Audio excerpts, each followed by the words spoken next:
cũ uốn nâng rồi nhẹ bông ca thiên lý tàu plá có thi thâu uốn luôn nhà chia cũ nhon cho xiên trừ lư khâu la nhỏ vị trí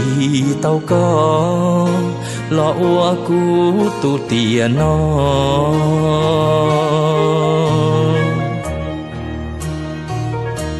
vì cũ uốn nâng chua niên chua tí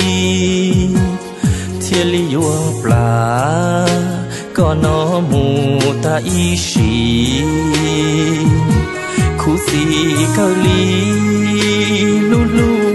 mù thao xong lo chỉ mua mong chưa lý tu lúa tàu có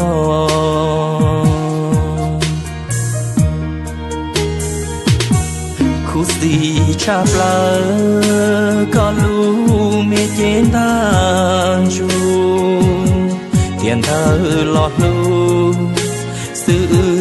chỉ tao chi sao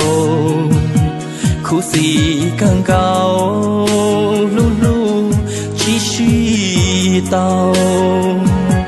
ta tiền nó yuan do có gió nu lâu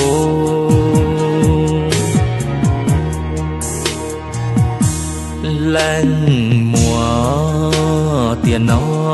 lúc chỉ tàu vua che vua chua chua đu na tàu luôn đu khoa xin đại tung chúa có ua rồi tu lờ tia tu tu cú xia vua nhỏ chỉ vua bỏ nia